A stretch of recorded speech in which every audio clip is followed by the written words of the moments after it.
Hi everyone, welcome back to my new blog. তো কেমন আছো তোমরা সবাই? আশা করছি তোমরা সবাই খুব খুব ভালো আছো, আর আমরাও খুব ভালো আছি বন্ধুরা। তো দেখো, আজকে আমি আমার নতুন ভিডিওটা স্টার্ট করছি দুপুর 12টা থেকে। তো আমরা একটু গেছিলাম পোস্ট অফিসে, কিছু কাজ ছিল দরকারি। তো ওখান থেকে ফেরার পথে ভাবলাম কিছু বাজার করে নিয়ে যাই, আর তাছাড়াও ছেলের জন্য কয়েকটা জিনিস কেনা দরকার ছিল। তো সেটার জন্যই দেখো এখন চলে এসেছি বইয়ের দোকানে।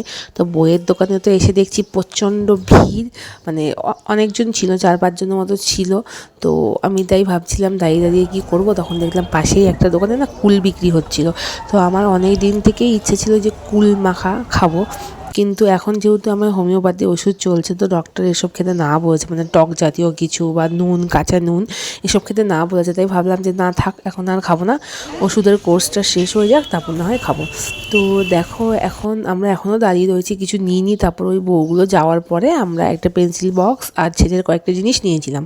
তারপর সোজা আমরা চলে আসলাম বাজারে। তো এসে ভাবছিলাম কি মাছ নেওয়া যায়, কিন্তু এসে দেখছি পুরো বাজারই ফাঁকা, মানে সব প্রায় শেষ হয়ে গেছে, কিছুই নেই, শুধু শঙ্কর মাছ ছিল আর লোটে মাছ ছিল আর কয়েকটা এমনি ছোটোখাটো মাছ ছিল। তো আমরা ভাবলাম যে একটু শঙ্কর মাছ নিয়ে নিই, তো একটু শঙ্কর মাছ নিয়েছিলাম।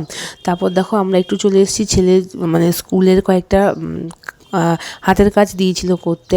তো সেই হাতের কাজের জন্য আমরা এখানে নিচ্ছিলাম একটা বাটি, তারপর কাঠিগুলো আর কয়েকটা দড়িও নিয়েছিলাম। তো এগুলো দিয়ে সব কিছু একটা বানাতে দিয়েছে স্কুল থেকে, তো সেগুলো বানানোর জন্য এগুলো নিচ্ছিলাম। আর যা জিনিসের দাম, এই যে এই দড়িগুলো দেখছো, এক একটা পিস আমাদের থেকে 10 টাকা করে নিয়েছে। তো বড় অনেক করে বলছিল যে এক একটা পিস 5 টাকা করে নাও, যেহেতু আমরা 5-6টা মতো নিয়েছি। তো উনি কিছুতেই দাম কমায়নি, তো আমরা বাধ্য হয়ে এগুলো এক একটা 10 টাকা দিয়ে নিতে বাধ্য হলাম, কেননা ছেলের স্কুলের প্রজেক্টটাতে মানে এটা লাগবেই।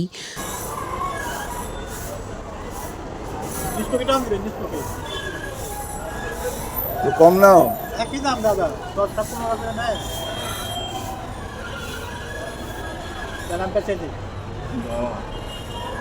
হলো একটাতে 3টে থাকে, একটা বাটিতে 3টে 1 থাকে, 2 3 6 6টা। 6 তাহলে এটা দুটোতে একটা বেরোলো, আর দুটোতে এটা না 3টে হয়ে গেল না? হ্যাঁ, ঠিক আছে, 3টে হয়ে গেল। হ্যাঁ, আর এটা থাক, এটা সুতো ওই মাথার কুটোতে অন্যরকম দেওয়া যাবে। ওই ওই ওইটাই দাও, ওইটা দাও। আর এই যে এই বাটিতে এই যে টাকা, দুটো ইয়ে, আর কিছু না। 20 টাকা। হ্যাঁ, অনলাইনে? হ্যাঁ দাও, অনলাইনে দিয়ে দাও। 20 টাকা। 20 টাকা, 40 টাকা, 60 টাকা, 20 টাকা, 80 টাকা। এটা কত? এটা হচ্ছে 20 টাকা। 20 টাকা, 3 20 60। হ্যাঁ, আর হলো 80।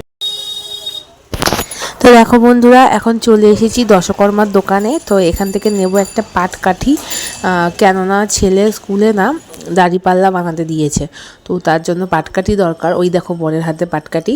আর এখন একটু বাজারের ভেতরে আসলাম, দেখলাম কিছু সবজি আছে কিনা।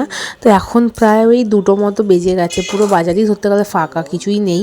তো বর ভাবলো তাহলে কয়েকটা ডিম নিয়ে যাই ছেলের জন্য, ছেলের ডিম শেষ হয়ে গেছিলো। তো এই মাসির থেকেই আমরা ডিম নিই, এখান থেকে ডিম নিলাম। তো বড় ওদিকে ডিম নিচ্ছিল, আর আমার প্রচণ্ড জল তেষ্টা পেয়েছিল, সেই কখন থেকে জল না খেয়ে রয়েছি।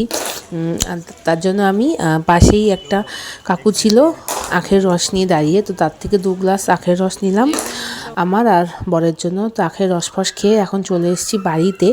আর আসার সময় না একটা ফুলের টব এনেছিলাম, মানে এই গাছের কোনো টব ছিল না, যখন গাছটা এনেছিলাম এর সাথে টব দেয়নি আমাদের, তো আলাদা একটা টব নিয়ে এসেছি। এখন সেটার মধ্যেই বর এই প্লাস্টিকটাকে খুলে এখন টবের মধ্যে গাছটাকে ভরবে।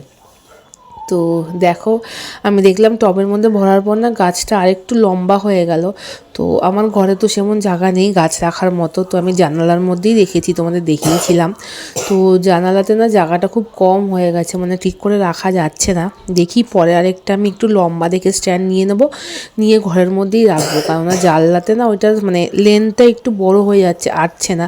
আর এখানে দেখো গাছগুলোতে আজকে জল দেওয়া হয়নি, একদম শুকিয়ে গেছে, কেননা আমি ছিলাম না বাড়িতে।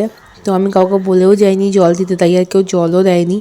আর এখানে দেখো বরের মাটি ভরা হয়ে গেছে টবে, আর কিছুটা মাটি আমি রেখে দেবো, কেননা তোমার হচ্ছে কি তুলসী মঞ্চতে মানে দেওয়ার জন্য একটা তুলসী মঞ্চ আনবো, তাতে তুলসী গাছ রেখে ওর মধ্যে মাটি ভরতে হবে, তো সেই জন্য কিছুটা মাটি বাঁচিয়ে রেখে দিয়েছি।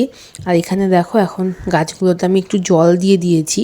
আর এই গাছটার মাটিগুলো দেখছি মানে একটু কেমন যেন হয়ে গেছে, তো বুঝতে পারছি না এগুলো কী হয়েছে, মানে মাটিটা একটু কালো কালো টাইপের হয়ে গেছে। তো দেখি কালকে এই মাটিগুলোকেও চেঞ্জ করে দেবো। তো এখন দেখো গাছগুলো এখানে রেখেছি বটে, কিন্তু এখানে না একদম রোদ আসে না, তাই গাছগুলো ঠিক করে রোদ পায় না। তো ভাবছি যে এগুলোকে কী করা যায়।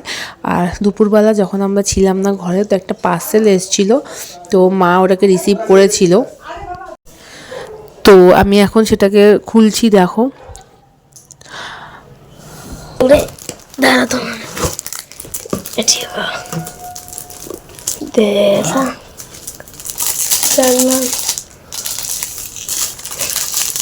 দেখুন বন্ধুরা, ভালো করে ক্যামেরা দাও। মা এই যে এনেছে একটা কি জিনিস, এখন ইনি আপনার সামনে বলবে।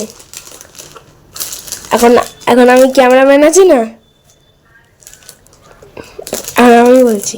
দেখো বন্ধুরা কেমন লাগছে এটা, তো অনেক চেষ্টার পরে এটাকে লাগাতে পারলাম। তো আমি এটা ফ্লিপকার্ট থেকে এনেছিলাম, আজকেই এটা ডেলিভারি হয়েছে। তো কিছুতেই লাগছিল না আমার কাছে, না এই রকম টাইপের হুকগুলো ছিল, দেখাচ্ছি দাঁড়াও, এই যে এরকম টাইপের হুকগুলো ছিল এইরকম, তো লাগছিল না, অনেক চেষ্টা করে লাগিয়েছি, 2-3 বার নিচে পড়েও গেছিলো। তো ভাবলাম ঠিক আছে যেরকম লেগেছে লাগুক, মানে খুব যদি নাড়াচাড়া না করা হয় তাহলে খোলার কথা না। তো কেমন লাগছে তোমরা একটু জানিও, আমার তো ঠিকঠাকই লেগেছে। এটার প্রাইস নিয়েছে ওই 230 টাকা মতো, তো আমার মনে হচ্ছে ওই প্রাইস রেঞ্জের হিসাবে ঠিকই আছে, খুবই একটা খারাপ লাগছে না। তো আমি একটু এই লাইটটা অফ করে ওই লাইটটা দিয়ে দেখছি, দেখো কীরকম লাগছে। দেখো দেখেছো, খারাপ লাগছে না খুব একটা, ভালোই লাগছে। চলো।